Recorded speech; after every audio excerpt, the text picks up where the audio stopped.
Vote বড়বালাই, হাতে মাত্র আর কয়েকটা দিন। শাসক বিরোধী যুযুধান, দুই পক্ষই নেমেছে ভোট প্রচারে।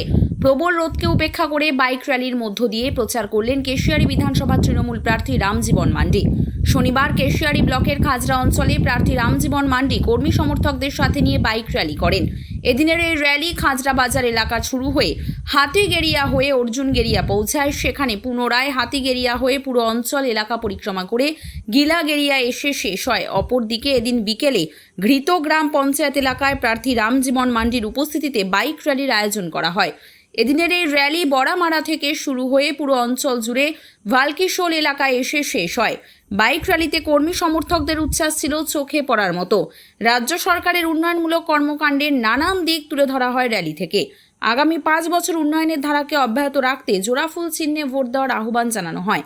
এদিনের কর্মসূচিতে উপস্থিত ছিলেন তৃণমূলের রাজ্য সম্পাদিকা কল্পনা শীট, জেলা নেতৃত্ব পবিত্র শীট, কেশিয়ারি ব্লক যুব তৃণমূলের সভাপতি কৌশিক ঘোষ, যুব নেতৃত্ব সুদীপ ঘোষ, খাজরা অঞ্চলের নেতৃত্ব কালাচাঁদ সানকি, পীযূষ চন্দ, ঘৃতগ্রাম অঞ্চলের নেতৃত্ব অঙ্কুর শীট, যুব সভাপতি দীপক জানা সহ অন্যান্য নেতৃত্বরা।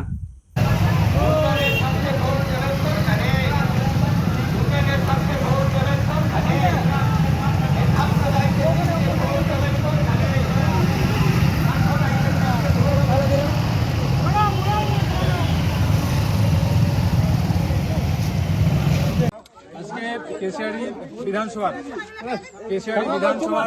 2 নম্বর অঞ্চলের 13টা বুথ এবং 1 নম্বর অঞ্চলের 13টা বুথ, সমস্ত বুথ, সমস্ত গ্রাম পাড়া, রাস্তায় রাস্তায় ডোর টু ডোর সব জায়গায় ক্যাম্পেনিং করলাম।